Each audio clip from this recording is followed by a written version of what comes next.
Assalamualaikum warahmatullahi wabarakatuh.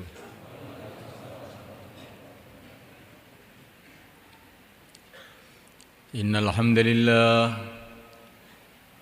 nasta'inuhu wa nastaghfiruhu wa nu'minu bihi wa natawakkalu alayhi wa na'udzu bihi min shururi anfusina min sayyiati a'malina.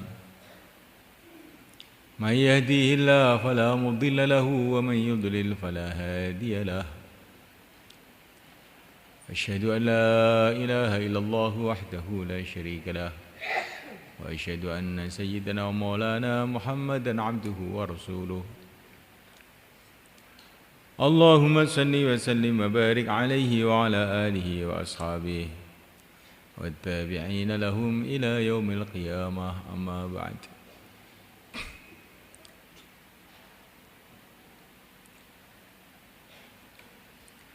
Hadirin yang dimuliakan, kita bersyukur kehadirat Allah Subhanahu wa taala. Allah Subhanahu wa taala telah menghadirkan kita dalam bulan suci, bulan Ramadan, yang dikatakan oleh yang mulia baginda Nabi SAW sebagai syahrun mubarak, bulan yang diberkati oleh Allah.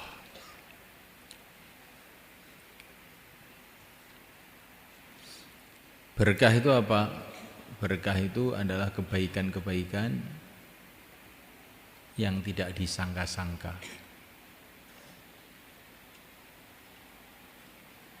yang tidak mengikuti jalur pemikiran biasanya. Barokah. Begitulah bulan Ramadan. Kalau zahirnya bulan Ramadan ini serupa saja dengan bulan-bulan yang lain, tapi dalam bulan Ramadan ini menurut sejarah telah datang macam-macam kebaikan kepada umat Islam. Bulan Ramadan ini adalah bulan hidayah. Banyak sekali Allah menurunkan hidayah dalam bulan Ramadan. Di antara barokahnya Ramadan,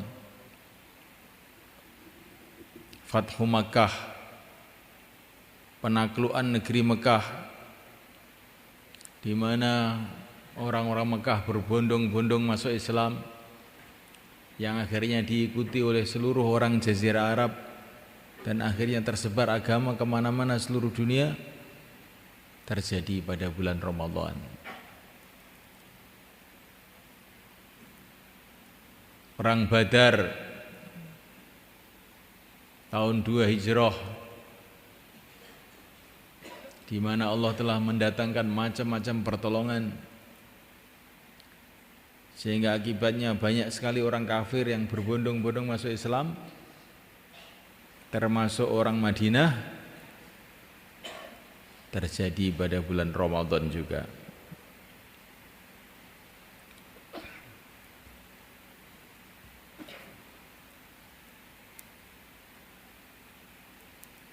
Turunnya Al-Quran yang merupakan sumber hidayah, satu-satunya kitab yang dijaga oleh Allah keasliannya sampai kiamat, terjadi dalam bulan Ramadan.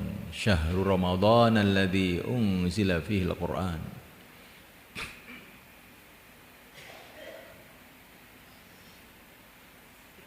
Banyak sekali pertolongan-pertolongan Allah datang kepada umat Islam pada bulan Ramadan. Memuliakan Allah Subhanahu wa taala, ini kalau data sejarah. Belum lagi berita-berita gaib dari yang mulia Nabi Agung Muhammad SAW, bahwa dalam Ramadan ini amalan-amalan kebaikan dilipat gandakan pahalanya. Amalan-amalan sunnah dihitung seperti amalan wajib. Amalan wajib dihitung 70 kali ganda. Amal-amal sunnah dihitung seperti amal wajib. Ini perkara besar. Amal sunnah ini walaupun beribu-ribu kali tidak bisa menyamai satu amalan wajib.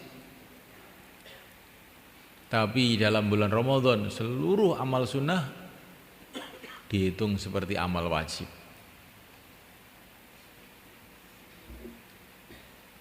Kalau kita tahu nilainya, maka bulan Ramadan ini akan jadi bulan sunnah. Bagaimana kita hidupkan semua sunnah-sunnah yang kita tahu. Yang wajib dihitung lipat 70 kali ganda. Nah, mulaikan Allah Ta'ala dalam bulan Ramadan ini doa-doa dimakbulkan. Menurut pengalaman para ulama, banyak sekali orang-orang yang dalam Ramadan ini doa-doanya dimakbulkan. Orang dalam kesulitan dengan doanya kemudian dimudahkan. Nah, mulai karena Allah Ta'ala banyak orang dalam bulan Ramadan ini kemudian berubah kehidupannya, sehingga asalnya orang-orang ahli maksiat menjadi orang-orang ahli taat. Orang-orang biasa telah menjadi wali-wali Allah. Barokahnya Ramadan. Maka saya mulaikan baginda Nabi SAW, ini orang yang sudah sibuk senantiasa setiap saat dalam amal. Tetapi kalau Ramadan dilipat-lipatkan lagi kesibukannya. Begitu juga para sahabat radhiyallahu ta'ala ajma'in. Mereka ini sebelum Ramadan juga sudah sibuk. Tapi kalau Ramadan berlipat-lipat kesibukannya dalam kebaikan.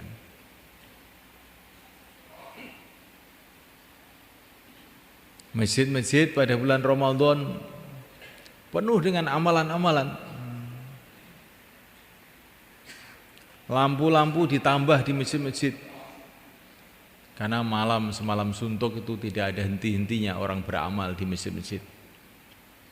Pada zaman para sahabat radhiyallahu ta'ala ajma'in. Terutama setelah zaman Sayyidina Umar, tambah ramai lagi karena orang Islam tambah banyak sekali. Sehingga Sayyidina Ali mengatakan rahimallahu Umar, rahimallahu Aba Hafs, ammarallahu masajidana, Allahu ammir kuburahu bin nur. Nawwara Umaru masajidana, nawwarallahu qabrahu bin nur. Semoga Allah menerangi kuburnya Umar dengan cahaya, karena dia telah membuat masjid-masjid terang benderang dalam bulan Ramadan ini. Di Ramadan ini bulan yang barokah. Di barokah bagi siapa? Bagi yang memperhatikan bulan Ramadan. Hujan ini barokah bagi orang yang mau menanam padi, bagi orang yang mau memanfaatkan hujan. Tapi kalau orang tidak mau memanfaatkan hujan, ya barokahnya jadi sedikit. Bahkan bisa-bisa hujan itu mendatangkan banjir, rumahnya ambruk. Begitu juga bulan yang suci ini. Kalau kita perhatikan akan datang macam-macam kebaikan.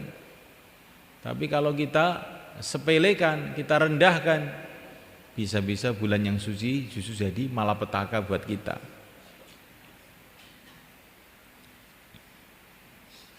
Maka bulan Ramadan ini bulan ibadah. Kita tingkatkan ibadah kita. dengan puasa, dengan zikrullah, dengan baca Quran, dengan sholat taraweh. Minimal sholat taraweh itu 20 rakaat. Itu kesimpulannya para ulama-ulamanya sahabat, ulama yang paling alim di dunia ini. Jangan mau kalau ada orang minta korting. Kalau di toko minta korting, Pak, kalau taraweh tidak ada korting, minimal 20. Insyaallah. Ini ada dalilnya, ini dalilnya. Saya tidak tahu dalil. Yang penting sahabat tuh alim-alimnya manusia ini tarawehnya 20. Sampai sekarang pun di Masjid Madinah 20, enggak ada yang berani ngerubah. Walaupun pemerintahannya sudah jungkir balik karuan, tapi enggak berani ngerubah 20 itu. 20 sampai sekarang. Di Mekah juga 20 sampai sekarang, sudah 100, sudah 1400 tahun. Enggak ada yang berani ngerubah. Kalau ada orang-orang yang berani ngerubah itu orang-orang yang tidak berpikir panjang. Sahabat lebih tahu mengenai kesimpulan hadis-hadis, kesimpulan Al-Quran. Maka nanti malam tarawih semua 20, insyaallah. Para ulama-ulama yang sudah diakui kealimannya, Al-Imam Asy-Syafi'i, Al-Imam Malik, Al-Imam Abu Hanifah, Al-Imam Ahmad bin Hanbal, semua tokoh-tokoh ulama 20. Hanya orang Jawa saja kadang-kadang itu minta korting. Rumah saya yang pasar korting. Kalau bisa sekarang ini kita ini tarawihnya malah ditambah 100 rakaat, 200 rakaat sampai pagi. Ini Ramadan, bulan barokah, bulan panen. Insyaallah mulai kan? Ini bukan khilafiyah semula kan? Dakwah enggak boleh bicara khilafah. Ini bukan khilafiyah. Seluruh sahabat 20 itu bukan khilafiyah. Orang yang mengatakan ini khilafiyah enggak baca sejarah. Dulu zaman sahabat seluruh orang Islam 20. Ini bukan khilafiyah, boleh aja ngomong begini nih. Yang bilang khilafiyah itu orang tidak tahu sejarah kehidupan umat Islam. Khilafiyah itu ngitungnya bukan sekarang, zaman dulu. Kalau sekarang ini khilafiyahnya banyak, ada yang sholat, ada yang enggak sholat. Ada yang subuh jam 5, ada yang jam 8. Nah, kalau khilafiyat ngikuti orang sekarang rusak jagatnya. Di khilafiyah itu melihat orang zaman dulu, zaman para sahabat dulu ketika orang itu masih bersih. Nanti disuruh bangun malam, khilafiyah Pak, ini khilafiyah, jangan bicara. Sebagian sholat, sebagian tidur. Nah, kita khilafiyah jangan kita bicarakan dalam dakwah. Loh, rusak ini nanti ya kajian. Jadi sudah mulaikan Allah Subhanahu wa taala. Ada perkara itu yang tidak boleh khilafiyat. Ada yang perkara itu boleh khilafiyat. Kalau orang-orang zaman dulu tidak khilafiyat, jangan sekarang kita jadi khilafiyat.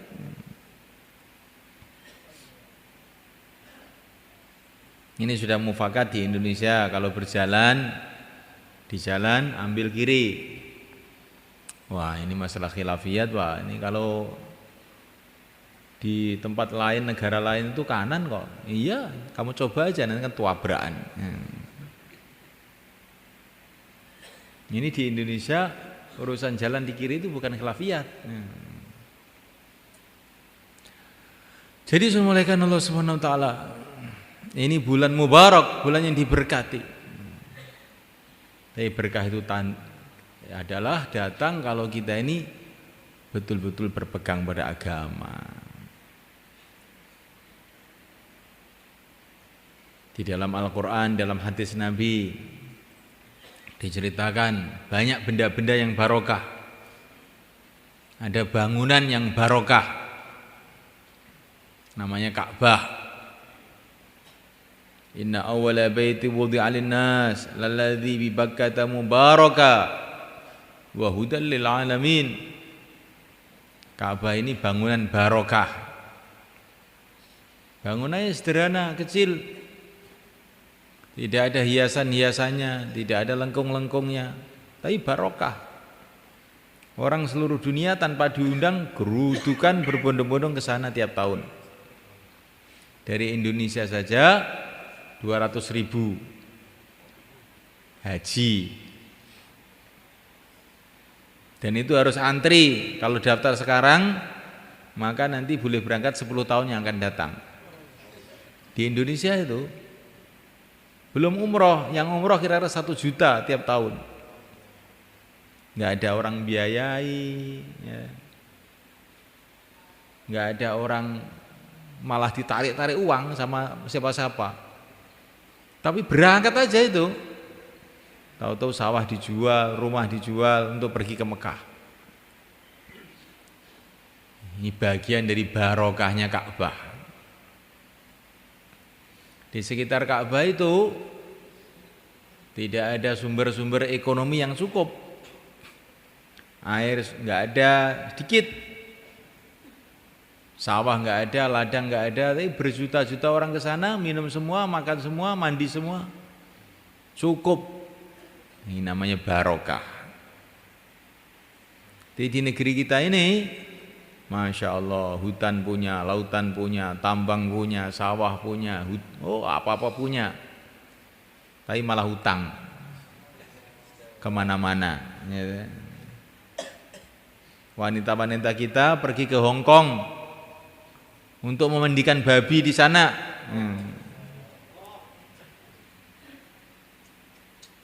Padahal Hong Kong itu negeri kecil yang nggak punya apa-apa. Ini Indonesia negeri besar. Ini termasuk kurang barokah ini malaikat. Namanya kurang barokah.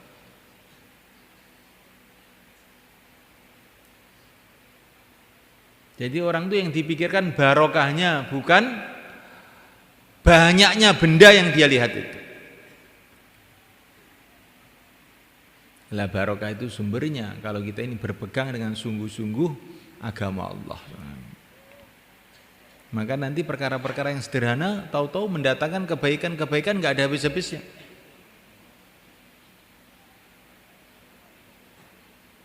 Bangunan barokah. Maka nanti masjid kita kalau sudah barokah jadi kayak Ka'bah itu semuanya. Orang itu sudah datang terus rame aja masjid. Masjid kok sepi, nggak ada orangnya bagaimana ini? Kurang barokah ini kelihatannya. Kenapa kurang barokah? Amalan-amalan yang mendatangkan barokah tidak kita jaga. Itulah amalan Rasulullah SAW. Nah, mulaikan Allah Ta'ala ada keluarga barokah. Diceritakan dalam Quran.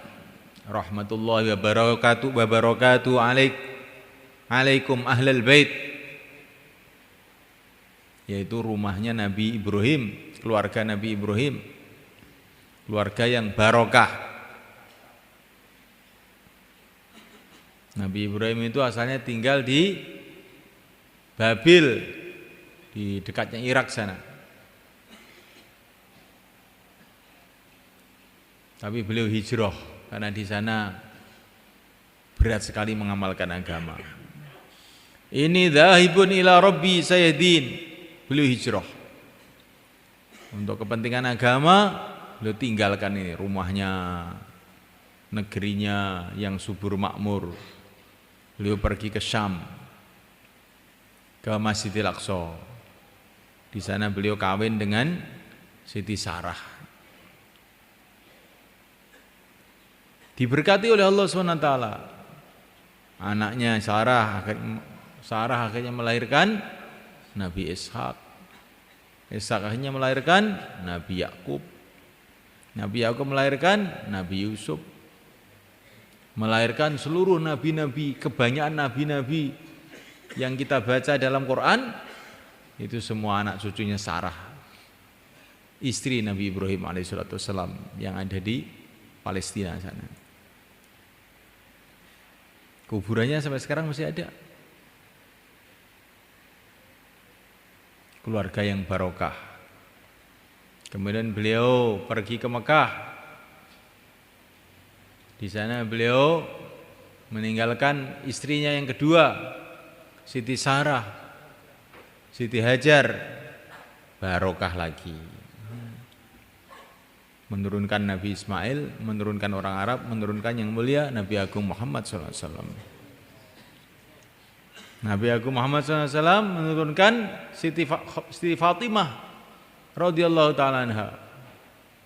Fatimah menurunkan Hasan Husain radhiyallahu ta'ala anhuma. Husain ini akhirnya menurunkan Ali Zainal Abidin, akhirnya menurunkan Wali Songo. Mengislamkan orang di Indonesia ini. Jadi malaikat Allah Ta'ala ini namanya keluarga barokah.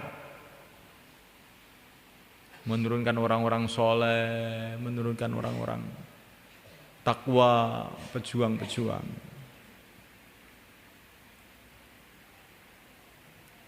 Ada ilmu yang barokah, ada ilmu yang kurang barokah. Ilmunya Al-Imam Al-Bukhari, pertama itu sahabat dulu. Ilmunya Abu Hurairah radhiyallahu ta'ala anhu. Abu Hurairah itu semuanya kan tidak pernah nulis. Beliau tidak bisa nulis. Tapi ilmunya itu dibaca orang sampai sekarang. Ini barokah. Tidak bisa nulis, tidak punya percetakan, nggak punya apa-apa, tapi ilmunya diberkati sehingga 1400 tahun ilmunya masih dibaca orang sampai sekarang. Ini namanya ilmu yang barokah. Dulu Abu Hurairah ketika masih muda cuma kan ada di Masjid Nabawi. Ya. Kelaparan. Nah, kalau sholat ambruk kelaparan. Tapi beliau nekat saja, bukan terus kelihatannya ikut Nabi kok susah begini, nggak ada makanan. Sudah saya tak kerja aja. Tidak, beliau nekat aja di Masjid Nabawi itu. Demi cintanya kepada Rasulullah SAW, cintanya kepada agama Allah. Akhirnya ilmunya dibarokai oleh Allah. 1400 tahun masih dibaca semua orang, seluruh ulama di seluruh dunia.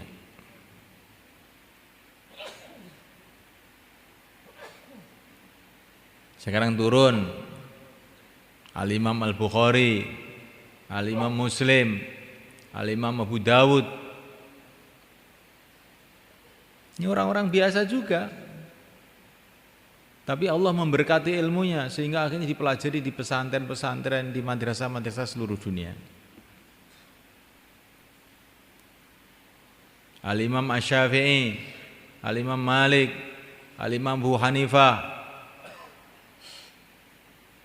Ada apanya itu kok ilmunya jadi tersebar seluruh dunia itu?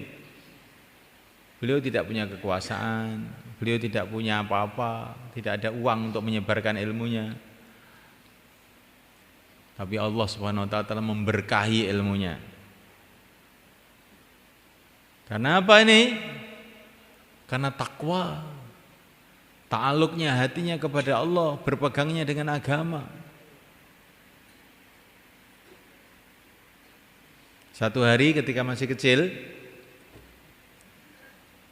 Al-Imam Ahmad bin Hanbal itu kan bersama santri-santri yang lain berjalan kaki mencari ilmu.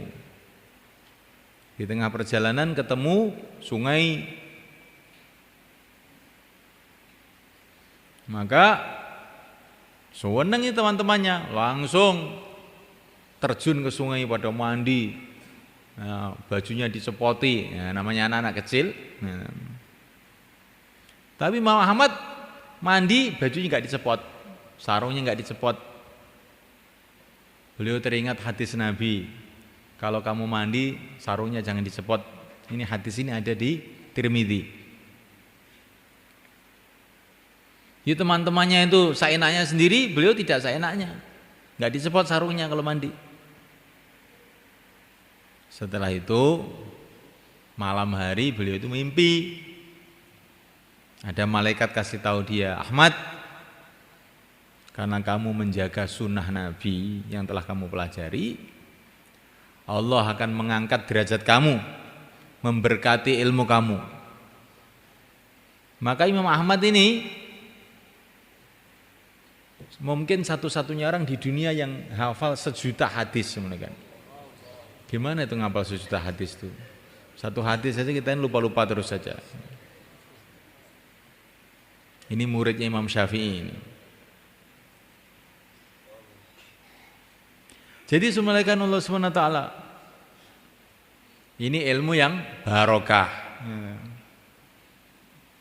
Sekarang orang belajar di sekolahan, bikin tesis, bikin disertasi, nulis buku tebal sekian, tak tulis, akhirnya dapat gelar S3. Setelah dapat gelar S3, terus bukunya itu dimasukkan lemari, nggak ada orang mau lihat, dan dia sendiri juga tidak mau lihat. Ila yaumil qiyamah. Ini kelihatannya loh, kok kurang barokah kelihatannya itu ilmunya itu. Nah, mulaikan Allah Subhanahu wa taala. Jadi ada bangunan barokah, ada keluarga barokah, ada ilmu barokah, ada dakwah barokah. Dakwahnya Rasulullah SAW. Dan di akhir zaman ini saya lihat termasuk dakwah barokah itu dakwahnya Syekh Muhammad Ilyas. Awal-awalnya itu semuanya kan kelihatannya sangat sederhana itu usahanya Syekh Ilyas itu. Beliau berpikir, menangis, risau bagaimana umat ini kembali kepada agama. Sampai beliau ini diceritakan iktikaf di Masjid Madinah itu 8 bulan. Iktikaf baca nangis, ya Allah, apa yang harus saya buat ini supaya umat kembali kepada agama. Syekh Ilyas itu mau dakwah ini bukan enak gitu aja. Beliau ini mikir, beliau ini nangis berbulan-bulan bahkan bertahun-tahun. Iktikaf di Masjid Nabawi itu akhirnya beliau dapat mimpi Rasulullah, dan mimpi Rasulullah itu dikatakan dalam hadis hak. Rasulullah itu mengatakan kepada Syekh Ilyas, kamu mulai seperti saya mulai dulu, kamu mulai seperti saya dulu mulai. Maka saya itu terkejut, bagaimana ini? Saya mulailah seperti saya dulu mulai. Nah, beliau ini orang ahli hadis, ahli sejarah. Beliau faham bagaimana dulu Nabi mau mulai kerja. Nah, oleh karena Allah Subhanahu wa taala, maka beliau datang ke ulama-ulama kemana-mana itu. Saya kok mimpi begini bagaimana? Apa ya mampu saya itu memulai seperti Rasulullah memulai itu, apa ya mampu? Jangan bilang begitu, kata seorang ulama. Itu kan perintah Rasulullah untuk kamu dalam mimpi itu.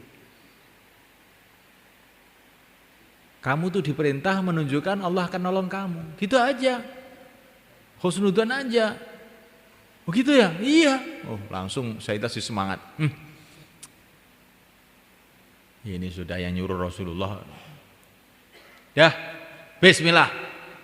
Mulailah beliau bergerak, akhirnya terbentuk jamaah 3 hari. 80 tahun yang lalu, 90 tahun yang lalu. Udah lama ini jamaah 3 hari. Ketika jamaah 3 hari terbentuk, maka Syekh Ilyas itu mengatakan, London jebol, katanya beliau. Maka orang-orang tuh yang sekitar saya lihat tuh tertawa. London jebol bagaimana? Pokoknya ini barokahnya jamaah 3 hari ini akan tersebar agama kemana-mana. Saya yakin. Nah, katanya saya lihat itu. Saya lihat bukan melihat zahirnya. Kalau dilihat zahirnya jamaah 3 hari apa sih? Mana lebih hebat, jamaah 3 hari apa pertemuan besar di lapangan 100.000 orang, dihadiri presiden, jenderal, petak semua datang. Nah. Dimasukkan internet, radio, RRI, televisi, wah, disentrong dari segala arah. Nah. Jamaah 3 hari apa? Tapi ini 3 hari ini barokah. Karena didasari atas ketaatan kepada Allah dan Rasulnya, keikhlasan semata-mata karena Allah. Ternyata setelah sekian lama jamaah 3 hari itu sampai di Temboro, sampai di Jakarta, sampai di rumah kamu, sehingga kamu datang ke sini. Ini hasil jamaah 3 hari 90 tahun yang lalu tuh. Tapi jamaahnya ini barokah. Karena sungguh-sungguh malaikat. Di antara kesungguhannya itu jamaah 3 hari 90 tahun yang lalu itu, menurut pandangan saya loh ini, itu enggak ada yang bawa HP, enggak ada.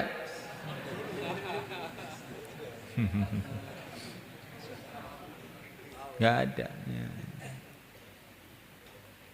Seumpama barokah itu dalam HP, Rasulullah akan dikasih HP 1 truk. Apa Allah tidak berkuasa memberi HP Rasulullah? Kuasa enggak? Nah, berarti HP itu bukan termasuk asbab barokah. Yaitu asbab ngelamun, mau 4 bulan, gara-gara telepon istrinya harus pulang. Itulah HP. Di masjid tapi yang dipikir dunia.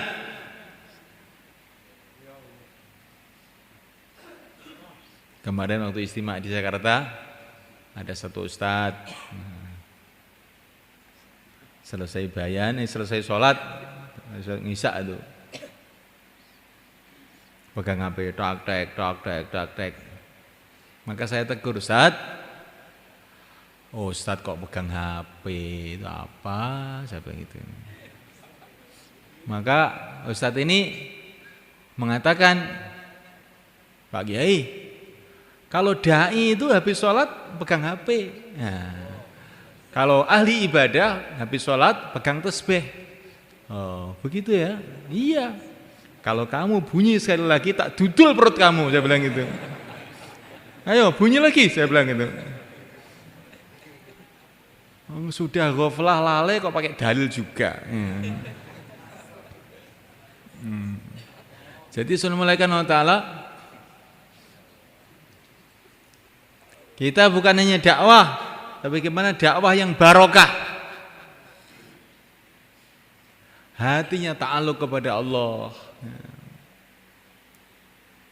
Man yuti'illah wa rasul wa yakhshallah wa yattaqhi faulaika humul faizun.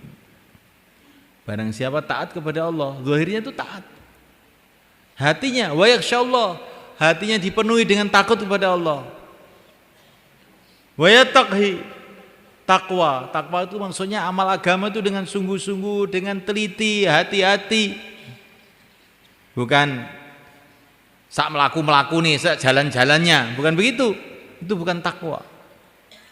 Takwa itu amal dengan sungguh-sungguh, dengan teliti, hatinya dipenuhi dengan takut kepada Allah. Faulaika humul faizun, mereka inilah orang-orang yang sukses.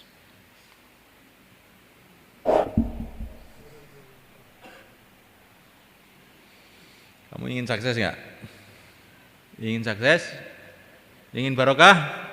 Kalau ingin barokah, angkat kepalanya. Insyaallah mulai kan?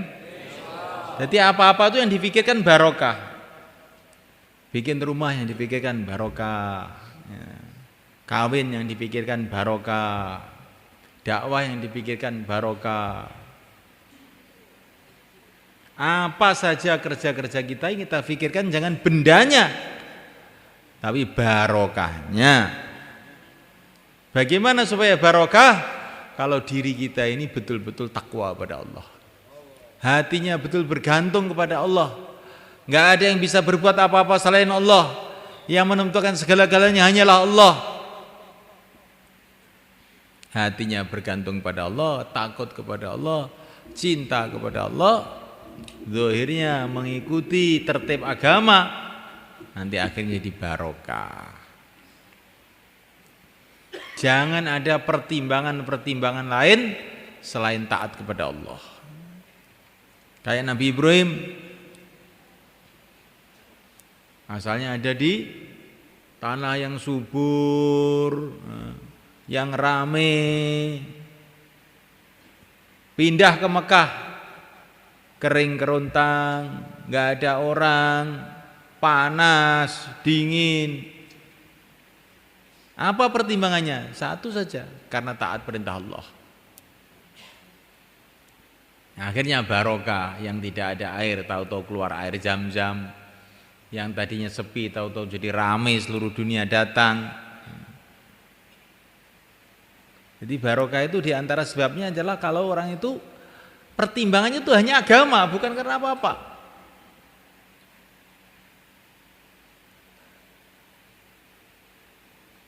Maka semulaikan Allah Ta'ala, ada orang yang kerjanya menjaga kebun, namanya Mubarak.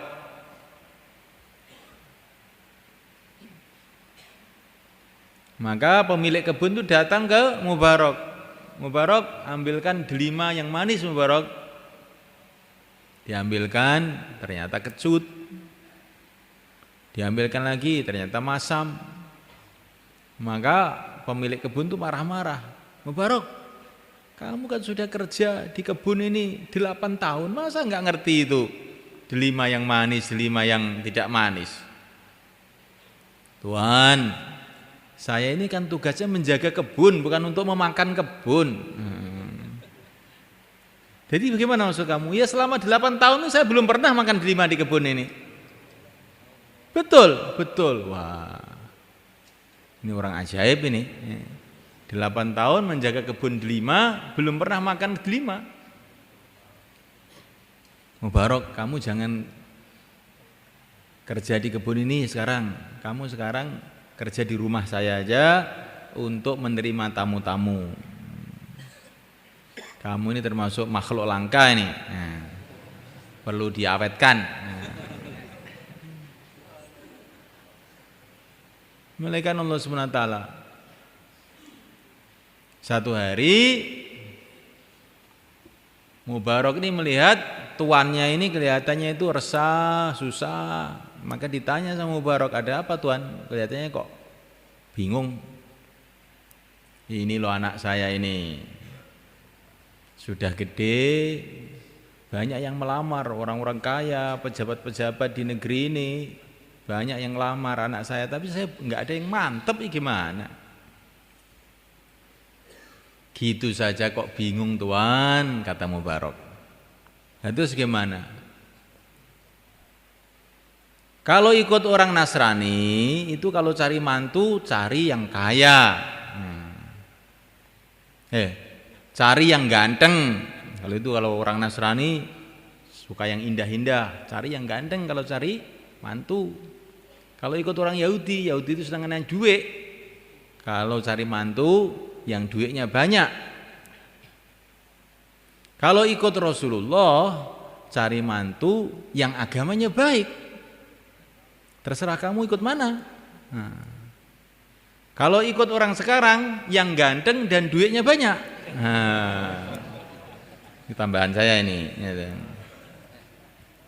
Maka ketika tuannya Mubarak ini mendengar kata-kata Mubarak seperti itu, wajahnya langsung merah.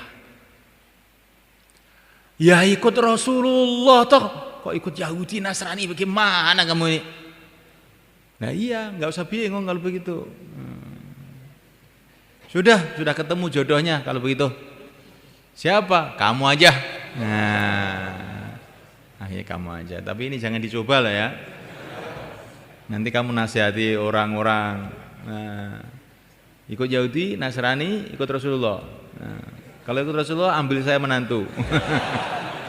Nah, ini namanya menyelewengkan agama ini namanya.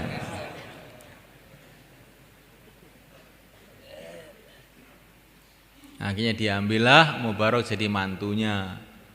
Keluar anak namanya Abdullah ibnu Mubarak, yang terkenal jadi ulama besar, ahli hadis besar, wali besar pada zamannya.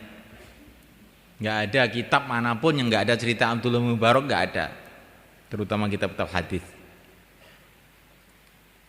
Jadi ini semulaikan Allah Subhanahu wa taala namanya barokah. Karena apa? Pertimbangannya hanya karena agama, nggak ada pertimbangan yang lain-lain. Maka kita ini belajar dalam Ramadan ini, dakwah hanya karena agama. Kenapa kamu kok jauhlah ke rumah-rumah seperti itu?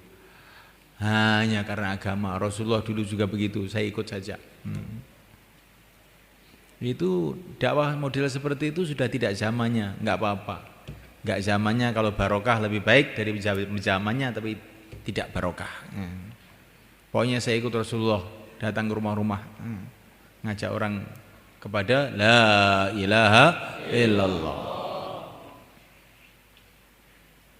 Malam istimewa, nggak ada pertimbangan apa-apa selain hanya untuk agama, untuk ridho Allah. Insya Allah malaikat.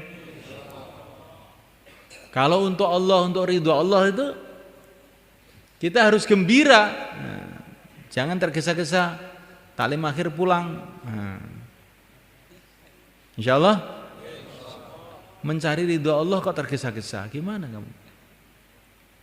Ini ada orang malaikat, ada orang menghadap kepada seorang raja atau presiden. Ini perumpamaan saja. Maka oleh presiden nanti dipersilakan duduk. Silakan duduk. Anda perlu apa? Sampaikan sama saya. Baru duduk 5 menit, dia bilang, Pak Presiden, saya tergesa-gesa nanti, ya. Tergesa-gesa, repot saya. Kapan-kapan aja ya. Nah, Assalamualaikum. Pulang. Kira-kira bagaimana? Maka presiden nanti akan mengatakan orang bodoh tolol. Tidak semua orang saya izinkan masuk istana saya ini. Sudah saya kasih izin dia masuk istana, saya persilakan duduk, malah tergesa-gesa ingin pulang. Satpam, orang ini kalau nanti datang lagi jangan boleh masuk ya, di sana, di luar sana aja.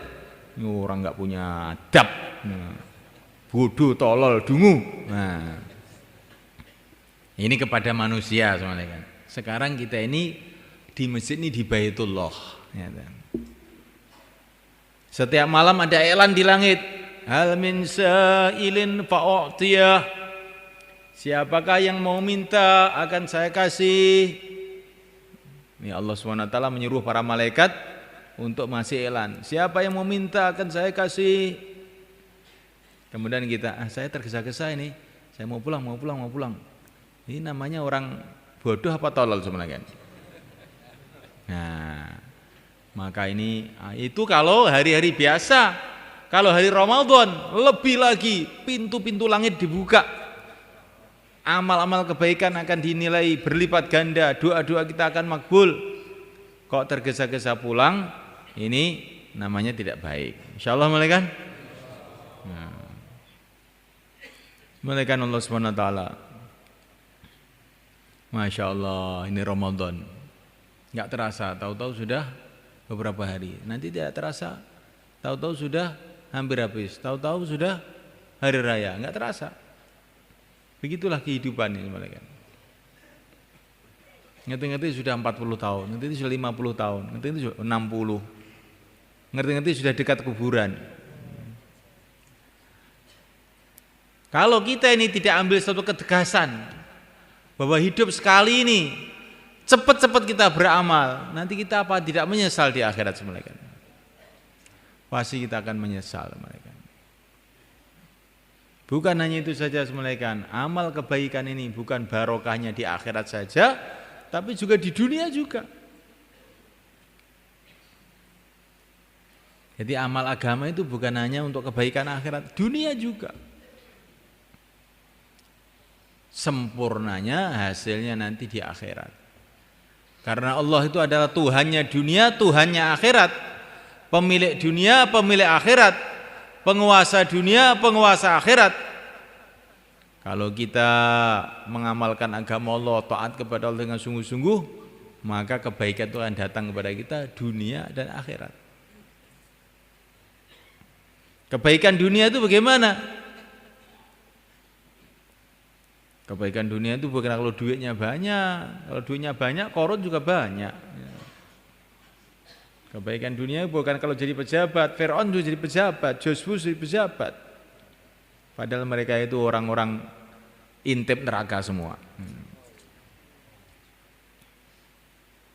Kebaikan itu sebenarnya kalau hidup kita ini dipenuhi dengan zikrullah, dipenuhi dengan iman, dipenuhi dengan yakin, kehidupan kita mengikuti Nabi, sahabat, itulah namanya kebaikan. Dan hati kita mantap, gitu lah. Kehidupannya ikut Nabi, ikut sahabat, dan hatinya mantap, madep, gak bingung. Ikut Nabi kok bingung, gimana? Ikut Nabi sudah gak usah bingung. Ikut orang yang dipilih oleh Allah, yang dibimbing langsung oleh Allah. Kok bingung? Kalau ikut selain Nabi boleh bingung kan? Ikut sahabat jangan bingung. Sahabat itu sudah diridhoi oleh Allah kok. Ikut orang yang diridhoi oleh Allah kok bingung. Kalau ikut setan malah tenang. Ini kalau otak kualik namanya. Hati tenang, tentrem, mantep, ikut Nabi, ikut sahabat. Nah, inilah kehidupan yang baik. Ikut Nabi, ikut sahabat itu bagaimana? Garis besarnya hari-hari dakwah, hari-hari ibadah, hari-hari taklim dengan akhlak yang baik, itulah namanya ikut Nabi, sahabat. Itu garis besarnya. Kalau telitinya, rincinya ya panjang diceritakan. Tapi kalau yang besar-besar ini kita hidupkan, yang kecil-kecil nanti insya Allah Allah akan mudahkan. Hari-hari dakwah, sebagaimana seluruh para nabi hari-hari dakwah, maka kita ini pun hari-hari mesti dakwah. Kalau ada hari kita belum ngajak orang kepada Allah, ngajak orang untuk taat kepada Allah, ngajak orang mikir akhirat, berarti hari itu kita telah menyeleweng dari jalannya para nabi, dari jalannya Rasulullah SAW. Jangan ada hari tanpa taklim. Kalau kita ini ada hari tanpa taklim, berarti hari kita ini sudah tidak mengikuti jalur Rasulullah, jalur para sahabat, jalur orang-orang yang baik. Jangan ada hari tanpa ibadah, tanpa berhubungan langsung kepada Allah. Bagaimana kita ini setiap detik, setiap menit perlu kepada Allah, kok sampai lupa kepada Allah itu bagaimana? Setiap detik kita perlu dengan bantuan Allah, dengan bimbingan Allah, dengan hidayah Allah. Jangan sampai ada detik-detik kita lupa kepada Allah. Kita tidak ibadah kepada Allah. Jangan ada hari-hari tanpa akhlak, tanpa berkhidmat kepada umat. Karena orang yang senantiasa berkhidmat pada umat, berakhlak yang baik dengan umat Islam, maka doa-doanya akan makbul. Kalau orang itu akhlaknya buruk, doanya tidak makbul. Nabi itu orang yang akhlaknya paling tinggi. Tapi setiap sholat beliau doa, Allahumma hdini li ahsanil akhlaq. La yahdi li ahsaniha illa anta. Ya Allah, tunjukilah aku akhlak yang baik. Tidak ada yang menunjuki aku akhlak yang baik selain Engkau. Jauhkanlah aku dari akhlak yang buruk. Tidak ada yang bisa menjauhkan aku dari akhlak yang buruk selain Engkau. Ya, akhlak itu penting sekali semuanya. Akhlak itu bukan supaya orang-orang senang sama kita, bukan itu. Yang penting lagi supaya Allah senang dengan kita, doa-doa kita makbul. Adapun orang senang atau tidak itu nomor 2 itu malaikat. Kalau Allah sudah senang nanti orang-orang jadi senang. Man aslaha ma bainahu wa bainallah, aslahallahu ma bainahu wa bainan nas. Siapa memperbaiki hubungannya dengan Allah, Allah akan perbaiki hubungan dia dengan manusia. Ini hubungan saya dengan ini kok rusak, hubungan saya dengan istri rusak, hubungan saya dengan anak rusak. Oh, ini mesti sumbernya asal mulanya hubungan kita dengan Allah rusak. Hati kita suka lupa kepada Allah. Anggota tubuh kita banyak lupa, banyak maksiat kepada Allah. Akhirnya Allah rusak hubungan kita dengan keluarga kita, dengan teman-teman kita, dengan mana-mana. Maka akhlak yang baik itu maksudnya supaya Allah ridha pada kita. Insyaallah malaikat. Ya malaikat. Sekarang kita akan doa. Setelah doa kita persiapan berbuka di sebelah sana. Ya. Kemudian sholat maghrib. Habis sholat maghrib nanti kumpul per zon. Yang biasanya habis bayan maghrib itu semuanya kan. Itu nanti habis sholat maghrib langsung kumpul kawasan-kawasan. Ya. Halakoh-halakoh kumpul. Setelah itu sholat isya, taraweh. Tarawehnya di sini ada 2. Di sini 1 juz. Kalau di sebelah timur sana, di rumah sebelah timur tempatnya Pak Bet itu 10 juz. Tinggal milih yang mana. Kurang dari 1 juz tidak ada. Insyaallah malaikat. Nah, kita harus ada semangat kayak semangatnya orang-orang dulu. Sahabat dulu tarawih saya menjelang subuh. Jangan kita ditipu oleh syaitan. Itu kan sahabat, saya bukan sahabat, saya ini orang Temboro. Yang mau ke surga itu sahabat saja, kamu nggak ikut. Nah, yang perlu pahala itu sahabat saja, kamu nggak perlu. Yang perlu pertolongan Allah itu orang dulu aja, kamu tidak perlu. Loh, saya ya perlu. Lah iya. Tarawih sampai selesai. Insyaallah malaikat. Insyaallah. Tarawih taklim akhir. Setelah taklim akhir itu ustaz-ustaz yang biasanya di depan itu kumpul. Terus i'tikaf. Setelah i'tikaf jam 1 tahajud. Insyaallah malaikat. Jam 3 sahur. Terus nanti jam 5 sholat subuh. Setelah sholat subuh apa? Bayan subuh. Setelah bayan subuh sholat isyraq. Setelah sholat isyraq musyawarah di sana. Itu namanya istima. Kalau begitu itu. Insyaallah malaikat. Kalau habis taklim akhir pulang itu namanya separuh istima. Sholat itu tengah-tengah sholat ngentut itu namanya. Maka kita ini Ramadan kita mulai istima sempurna. Insyaallah. Insyaallah maksudnya janji kepada Allah malaikat. Hati-hati kamu. Ya. Jadi sebelum itu semua malaikat supaya Ramadan kita ini lebih barokah, lebih bernilai, maka yang mau keluar waktu Ramadan ini 4 bulan, 40 hari, berapa hari saja silakan beri ke selatan. Monggo. Yang mau keluar 4 bulan, 40 hari silakan. Monggo.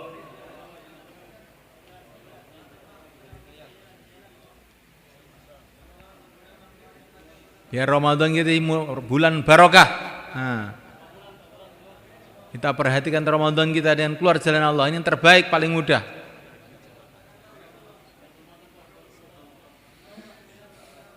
Jadi 700.000 Ramadan. Nah, silakan malaikat. 700.000 Ramadan. Silakan.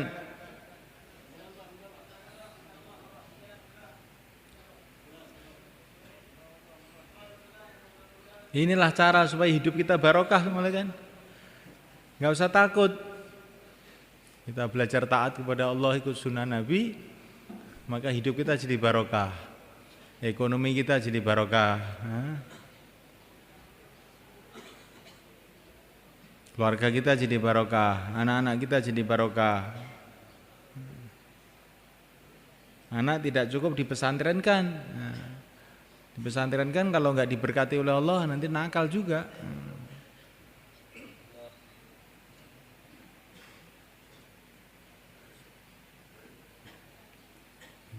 Insyaallah kita akan doa semua. Allahumma shalli wa sallim barik ala sayyidina Muhammad wa ala ali sayyidina Muhammad. Wa radhiyallahu ta'ala an kulli ashabi Rasulillah ajma'in. Alhamdulillahirabbil alamin. Alhamdulillahirabbil alamin. La ilaha illallah al-azimul halim. La ilaha illallah al-halimul karim. Subhanallah rabbul arsyil azim. Alhamdulillahirabbil alamin. Nas'aluka mujibati rahmatik wa azaima maghfiratik. والسلامة من كل ذنب والغنيمة من كل بر لا تدع لنا ذنبا إلا غفرته ولا هما إلا فرجته ولا عسيرا إلا يسرته ولا ضالا إلا هديته ولا مبتلا إلا عافيته ولا مريضا إلا شفيته ولا عدوا إلا كفيتنا شره ولا حاضرا إلا توليت أمره ولا حاجة من حوائج الدنيا والآخرة لك في رضا لنا فيها صلاة إلى أن تنال قضائها ayasarta wa najataha birahmatika ya arhamar rahimin. Ya Allah ampunilah kami ya Allah. Ya Allah ampunilah kami ya Allah. Ya Allah ampunilah kami ya Allah. Ampunilah kedua orang tua kami ya Allah. Ampunilah ahli keluarga kami ya Allah. Ampunilah teman-teman perjuangan kami ya Allah. Ampunilah umat Islam di seluruh alam ya Allah. Ampunilah umat Islam di seluruh alam ya Allah. Janganlah Engkau hancurkan umat ini ya Allah karena dosa-dosa mereka ya Allah. Ampunilah ya Allah, berikanlah hidayah kepada mereka ya Allah, tuntunlah mereka ya Allah menuju ridha-Mu ya Allah. Satukanlah hati umat Islam di seluruh alam, satukanlah hati umat Islam di seluruh alam ya Allah. Berikanlah kepada mereka ya Allah pimpinan-pimpinan yang adil, pimpinan-pimpinan yang baik ya Allah. Berikanlah kepada mereka ya Allah pimpinan-pimpinan yang baik ya Allah. Ya Allah umat Islam ya Allah, pandanglah mereka dengan kasih sayang-Mu ya Allah. Tuntunkanlah mereka ya Allah. Satukanlah hati mereka ya Allah. Satukanlah fikir mereka ya Allah untuk kerjasama menghidupkan agama-Mu, menyebarkan agama-Mu di seluruh alam. Ya Allah mudahkanlah urusan-urusan kami. Ya Allah selesaikanlah masalah-masalah kami. Ya Allah berkatilah ya Allah semua urusan-urusan kami, urusan dunia kami, urusan agama kami ya Allah. Ya Allah berikanlah pada kami ya Allah iman yang sempurna, yakin yang mantap, akhlak dan budi pekerti yang mulia, rizki yang halal yang barakah, ilmu yang bermanfaat, teman-teman yang baik. Ya Allah, ya Allah, ya Allah, jadikanlah Ramadan kami ini ya Allah pembuka kebaikan ya Allah untuk diri kami, keluarga kami, untuk seluruh umat Islam di seluruh alam ya Allah. Jadikanlah Ramadan kami ini ya Allah pembuka barakah, pembuka kebaikan, pembuka hidayah untuk seluruh umat Islam di seluruh alam ya Allah. Naikkanlah usaha kami ya Allah. Naikkanlah usaha kami ya Allah. Kokohkanlah usaha kami ya Allah. Terimalah usaha kami ya Allah. Berkatilah usaha kami ya Allah. Jadikanlah usaha kami ya Allah asbab hidayat seluruh alam ya Allah.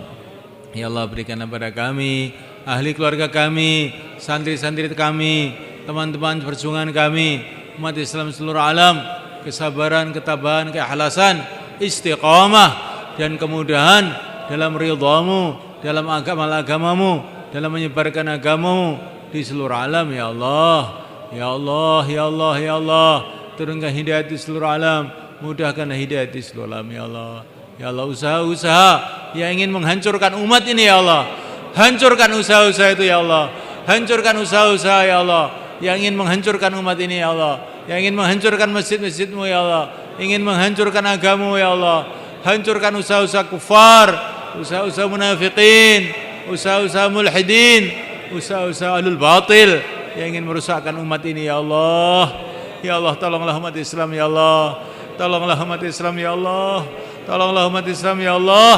Tolonglah umat Islam ya Allah dalam bulan suci yang Ramadan ini ya Allah, sebagaimana Engkau telah menolong ahli Badar, sebagaimana Engkau telah menolong ahli Makkah dalam Ramadan yang mulia ini ya Allah. Ya Allah turunkan hidayah-Mu, rahmat-Mu, barakah-Mu ya Allah. Selesaikan masalah-masalah kami ya Allah. Tutupilah aib-aib kami ya Allah. Satukanlah hati, satukanlah fikir kami ya Allah. Rabbana atina fid dunya hasanah wa fil akhirati hasanah wa qina adzabannar. Wa sallallahu wasallam wa baraka ala sayyidina maulana Muhammad wa ala alihi washabihi ajmain. Alhamdulillahirabbil alamin. Ini ada 10 menit. Siap-siap di sana. Mungkin santri yang ada di sini di tempatnya masing